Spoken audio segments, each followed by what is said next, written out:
terima kasih sudah bergabung di acara Pop Mama Parenting Academy 2020 with Tokopedia. Dan senang sekali saya hari ini Febri Skiahya langsung dari studio IDN Media.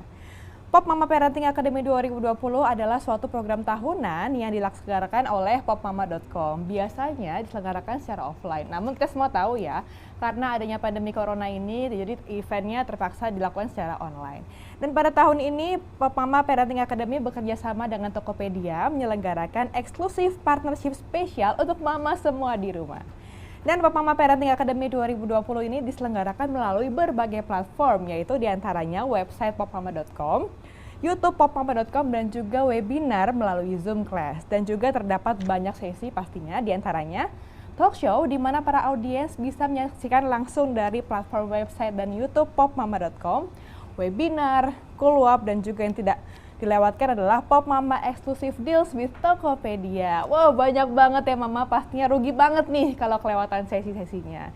Dan untuk beberapa menit ke depan, saya telah bersama dengan praktisi pendidikan anak. Nah, telah hadir bersama kami ya, yaitu Nisa Handayani, Sarjana Psikologi PGD. Kita akan membahas mengenai play therapy untuk solusi tepat atasi stres pada anak selama di rumah aja. Halo Mbak Nisa, apa kabarnya nih? Halo Mbak Febri. Hai, gimana kabar, sehat Mbak? Sehat, Alhamdulillah. Tetap sehat ya juga Mbak Febri ya? Iya, Alhamdulillah, walaupun di rumah aja tetap sehat ya Mbak ya. Nah, pada kesempatan kali ini kita akan ngobrol-ngobrol mengenai penjelasan apa sih play therapy itu. Mungkin mama-mama pernah dengar ya. Dan juga penjelasan mengenai stres yang mungkin dialami anak. Dan juga bagaimana sih kita sebagai orang tua mengenali stres pada anak. Lalu ada juga kegiatan-kegiatan yang bisa dilakukan di rumah sebagai play therapy untuk anak batita dan juga balita.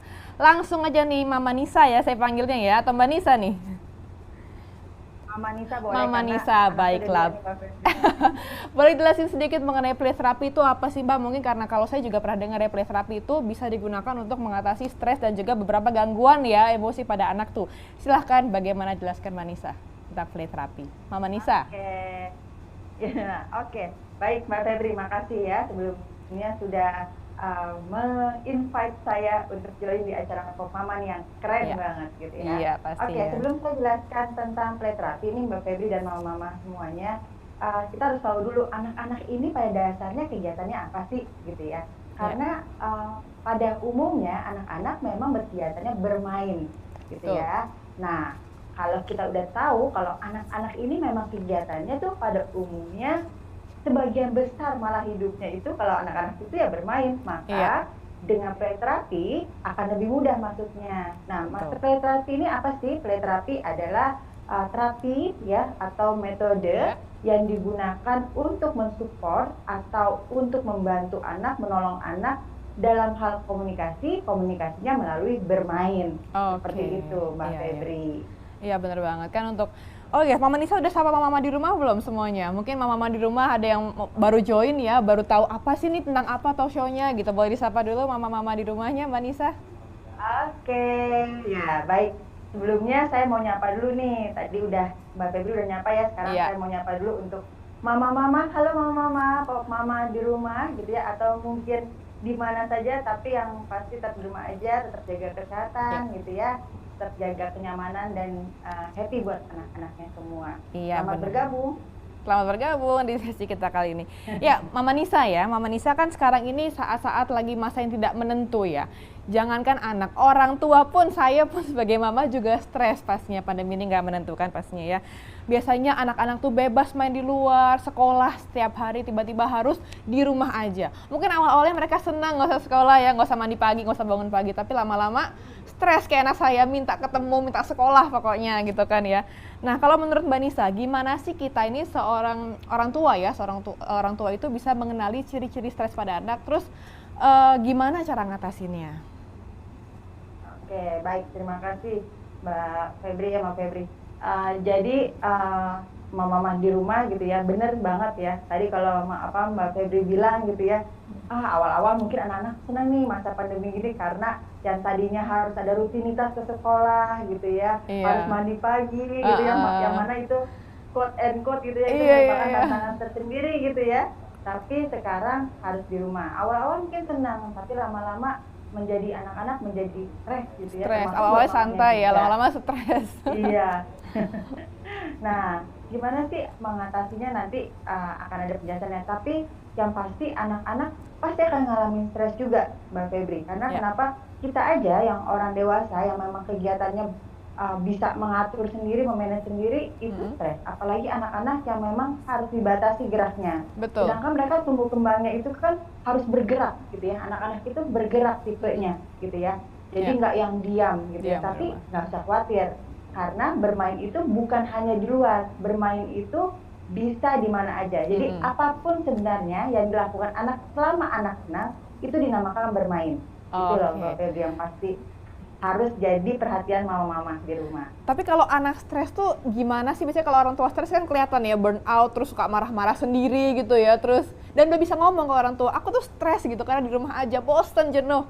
Tapi kalau anak-anak kan banyak yang belum bisa mengekspresikan, apalagi anak batita dan balita ya. Itu ciri-cirinya tuh gimana sih kita mengenalinya, Mama Nisa?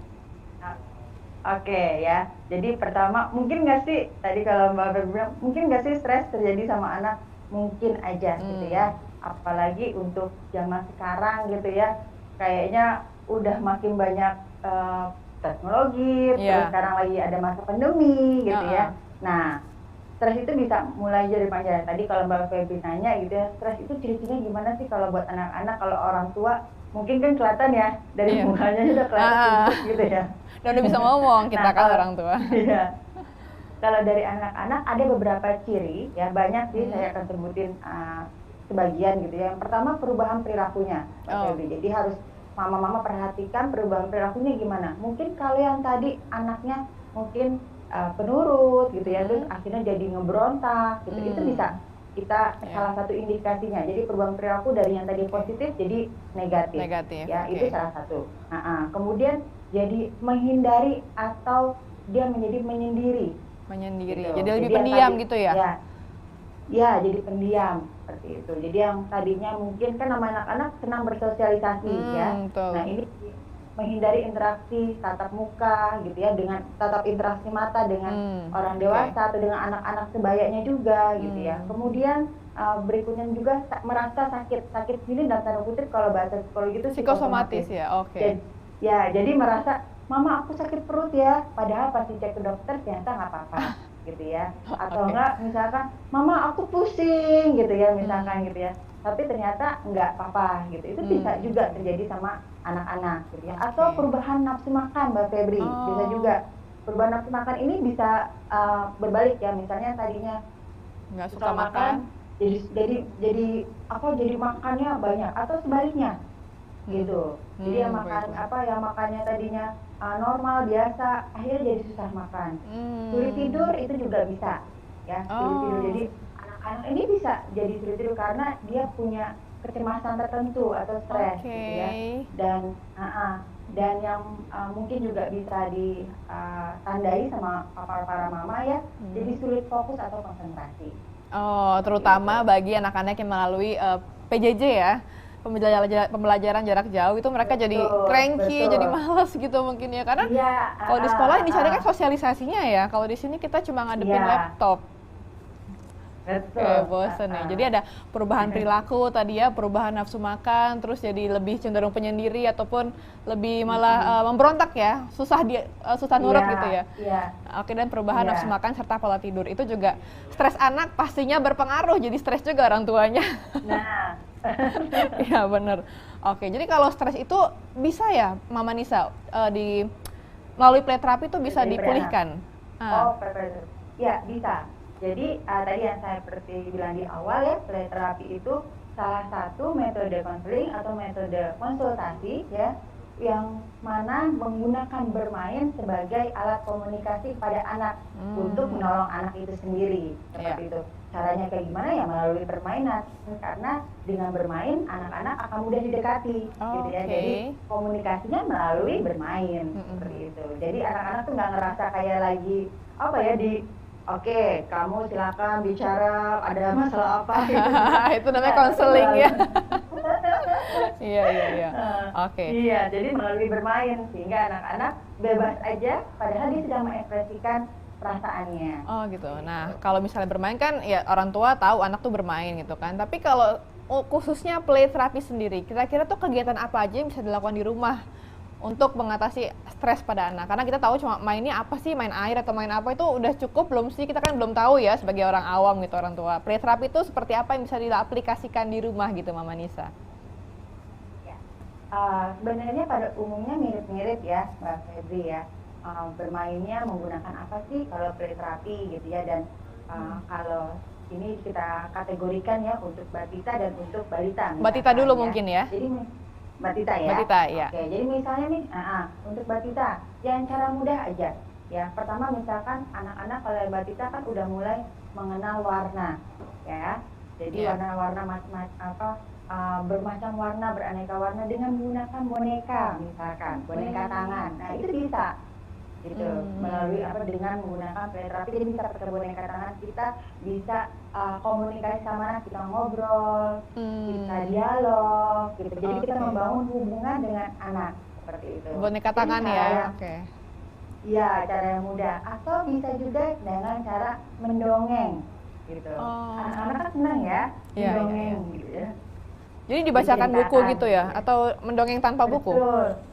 Bisa dua-duanya. Jadi bisa dengan buku, bisa dengan tanpa buku. Tergantung nanti dari anaknya. Karakternya seperti apa. Apakah dia senang dengan, misalkan kalau anak yang visual berarti harus ada medianya lagi, seperti bukunya. Kalau anaknya yang auditory atau audio gitu ya, yang melalui pendengaran, lebih senangnya berarti cukup dia dengar suara mamahnya. Ya, dia dengar suara siapa yang biasanya pengasuhnya gitu ya. Itu bisa menenangkan dia seperti itu. Nah, kalau kinestetik bagaimana itu, Mama? Kalau kinestetik bisa juga, kita storytelling-nya berarti kita misalnya sambil bergerak, misalnya tadi ada misalkan ya, contohnya ya, misalkan hari ini Mama berkegiatan apa, sambil misalnya mamanya mengerjakan kegiatannya apa, seperti itu. Itu bisa gitu kan. Jadi dengan gerakan. Jadi ikut capek juga pasti mamanya ya. Ikut olahraga ya kan di rumah. Kan pas lagi pandemi di rumah kan menurunkan berat badan lumayan ya. Lumayan banget. Ya oke, dapat tuh 10.000 steps di rumah. Ya, itu itu batita ya. Nah, kalau untuk balita gimana nih? Sudah mulai bisa ngomong, sudah mulai sekolah, tapi kan di rumah aja gitu ya, mungkin stres. Play terapinya bagaimana, Mama Nisa? Ya, kemudian untuk yang balita ya. Balita berarti kan sudah sedikit lebih besar daripada batita gitu ya. Nah, kegiatannya bisa lebih banyak ya. Misalkan bermain peran, misalkan. Misalkan masalah nih sama temannya, contohnya ya, kalau balita biasanya sudah mulai sekolah playgroup, TK dan lain-lain ya. Misalkan mamanya tahu nih ada masalah sama temannya, jadi bermain peran, coba contohin, misalnya mama jadi teman kamu nih, kamu jadi diri kamu. Misalkan waktu itu permasalahannya berebut mainan, contohkan saja penyelesaian masalahnya yang baik bagaimana, bisa bermain peran seperti itu. Ya, peran role play ya. Contohnya bermain peran. Iya. Kemudian bisa juga dengan tanah liat atau dengan kotak pasir gitu ya, misalkan yang mudah-mudah di sekitar rumah gitu.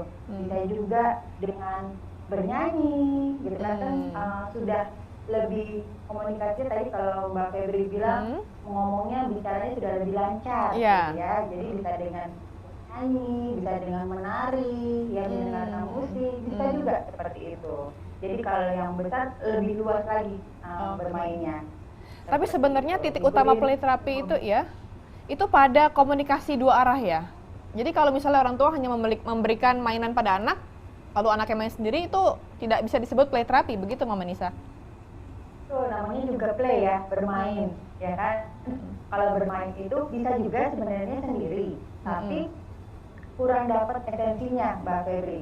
Gitu. Jadi kan kalau udah sedangkan kita kan ingin menggali apa sih permasalahan anak, stresnya ada di mana sih gitu ya, apa sih yang dia rasakan, yang nggak sukanya dia, yang nggak senangnya dia, gitu, seperti itu. Atau kalau misalkan kalau memang anaknya nih, misalnya contohnya ya, misalnya anaknya memang yang pendiam dari awal, jadi bukan karena ada masalah dia pendiam, memang dia pendiam, bisa tadi contohnya pakai bermain tadi tuh kayak yang kotak pasir gitu ya, terapi, ada tuh namanya playtime terapi ya.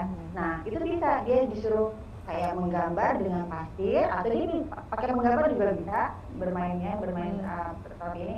Nanti dari gambar itu akan dianalisa kembali gitu. Tapi tetap nanti pada akhirnya nanti akan kita gali dengan komunikasi, dengan dialog. Soalnya ada beberapa mama di rumah yang bilang anaknya diajak main tapi lebih pasif gitu ya. Misalnya gambar apa? Rumah gitu. Rumahnya dikasih apa? Nggak tahu gitu. Misalnya kayak itu gimana cara menggali lebih dalam, Mama Nisa? Ya, baik. Ingat mama-mama ya, sebenarnya yang paling tahu tentang anak itu bukan psikolog, bukan dokter, bukan guru, tapi yang paling tahu tentang anak-anak itu ya mama sendiri di rumah. Ya. Jadi mama-mama nggak usah khawatir, mama-mama nggak usah bingung, misalkan kok kayaknya saya tidak mengetahui mengenai anak saya sendiri. Gitu ya. Iya, banyak yang kayak gitu ya. Banyak klien yang mengadukan ke saya, dok atau enggak Mama Nisa atau Bu Nisa, kenapa ya kok saya kayaknya nggak pernah anak saya sendiri gitu ya. Nggak usah khawatir, karena mama saking sayangnya gitu ya sama anak, sehingga ketika menemui hambatan sedikit aja merasa kayaknya sudah selesai gitu ya. Iya.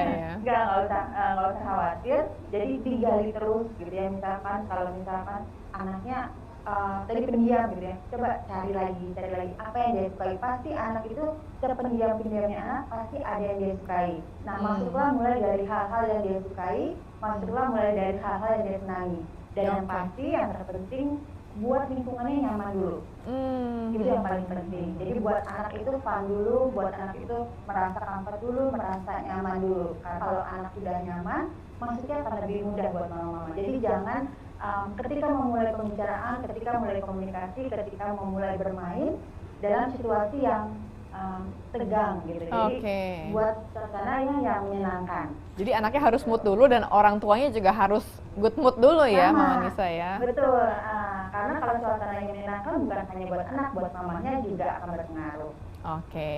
Jadi kalau tadi bisa saya simpulkan, kalau untuk Mbak Tita itu lebih ke mendongeng ya, membacakan buku gitu ya. Karena anaknya mungkin masih belum bisa lancar komunikasinya. Lalu untuk anak yang lebih besar, balita itu role play. Jadi lebih melibatkan dua arah ya, agar tercipta komunikasi begitu ya, Mama Nisa.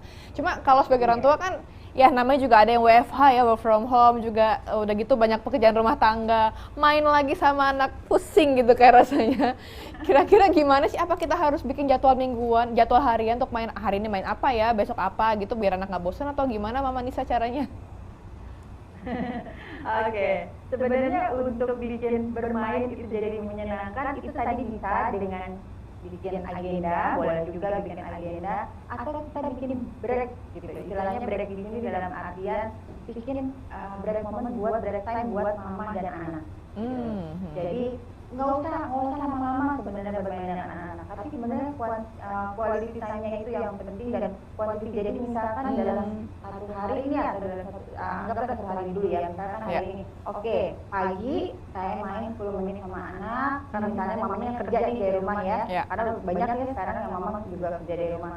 Terus kemudian misalkan setelah 10 menit pagi, siang gitu ya, pas makan siang atau setelah makan siang sebentar itu main lagi gitu ya. Jadi anak juga merasa terperhatikan. Jadi walaupun mamanya sibuk, aku juga terperhatikan. Nah ketika mamanya kerja, ketika mamanya sedang beraktivitas, anaknya bisa diberikan mainan, misalkan berpermainan sendiri seperti mewarnai, atau misalkan kalau anak laki mungkin bisa bola gitu, puzzle atau Lego, bola bisa juga seperti itu gitu. Terus nanti sore, kemudian malam sebelum tidur seperti itu. Nggak usah yang misalkan harus berjam-jam seperti itu.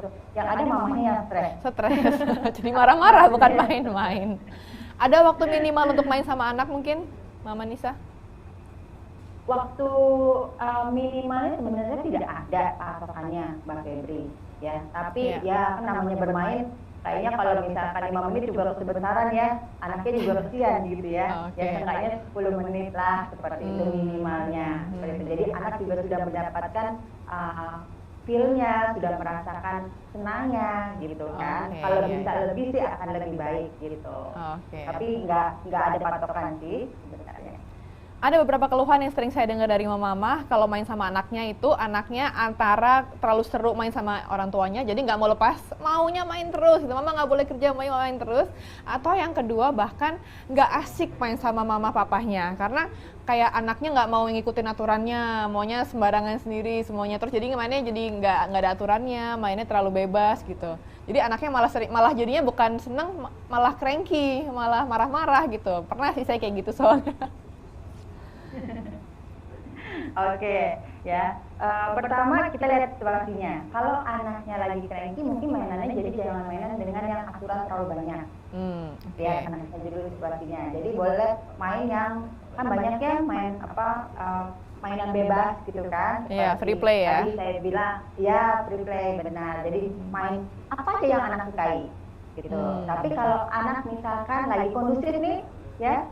Situasinya gitu ya, anaknya juga mungkin lagi asik gitu ya, mau lagi enak, boleh kita pakai mainan yang pakai peraturan gitu ya. Jadi biar mengajarkan anak untuk disiplin juga. Jadi kita lihat situasinya gitu, situasi mamanya juga. Dan satu lagi mama-mama, apa tuh? Ada papa-papa di rumah nih kalau bisa dengar. Kalau lagi bermain, fokusnya ke anak. Itu sih. Apalagi kalau mama-mama sambil kerja sambil pegang handphone main. Iya, sambil enggak, sebentar aja mama cuma WA nih, ada ini. Iya itu ya. Relate banget ya. Gitu. Karena anak tuh berasa banget kok. Kalau dia diperhatikan dan dia yang nggak diperhatikan tuh berasa banget. Kayak contohnya saya gitu ya, contoh saya sendiri gitu ya. Saya janji kalau misalnya lagi bermain, saya harus taruh handphone saya dulu. Gitu. Karena pernah satu waktu saya lagi main karena urgent gitu ya. Bahasa orang tua urgent terus gitu ya. Nah, saya lagi balas email, itu kerasa sama anak. Anaknya langsung jadi rewel atau cranky seperti itu. Jadi apa yang dirasakan orang tua pasti akan nyampe juga ke anak gitu ya. Betul. Makanya kita stop dulu semua kerjaan, handphonenya silent kalau bisa, baru setelah itu mainnya fokus sama anak. Jadi hadirnya sepenuh jiwa, sepenuh tubuh gitu ya, Mama Nisa ya. Iya, benar Mbak Febri, karena dengan waktu yang nggak lama kok sebenarnya main sama anak tadi saya bilang seperti tadi, asalkan kita fokus, anak merasakan kehadiran kita. Kehadirannya benar-benar kehadiran bukan cuma physically ya Mbak Febri ya, tapi benar-benar kehadiran atensinya juga, sikapnya juga, semuanya gitu ya. Anak akan merasa dan anak juga akan lebih mengizinkan mamanya untuk beraktivitas yang lain. Oke, baik. Kita sebenarnya masih banyak pertanyaan, tapi waktu jualah yang memisahkan kita, Mama Nisa.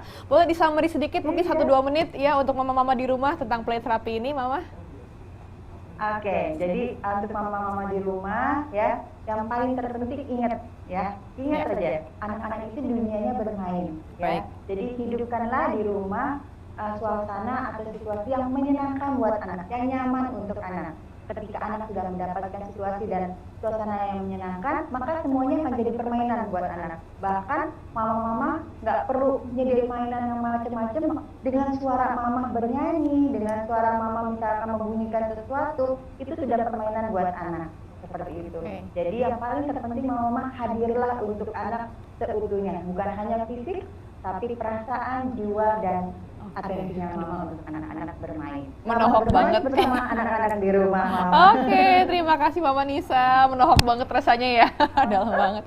Terima kasih banyak Mama Nisa. Harus dipraktekin pasnya habis ini. Terima kasih mama-mama di rumah yang udah join dan bergabung di sesi Pop Mama Parenting Academy 2020 with Tokopedia. Di sesi play therapy untuk solusi tepat atasi stres pada anak saat di rumah aja. Sudah bersama kita ya tadi Mama Nisa sudah menjelaskan panjang lebar. Terima kasih banyak Mama Nisa. Yani telah hadir di sini ya. Untuk Mama, saya dan Febri dan tim mengucapkan terima kasih untuk mama-mama yang sudah join. Jangan kemana-mana karena kita akan masih banyak sesi selanjutnya. Semoga semua informasi yang tadi disampaikan bermanfaat ya Mama Nisa. Terima kasih Mama Nisa. Sampai iya sehat-sehat ya Mama Nisa ya. Sehat-sehat juga untuk Mama di rumah. Sampai jumpa, tetap jaga kesehatan dan stay tune terus sama kita karena kita akan masih banyak sesi selanjutnya. Dadah.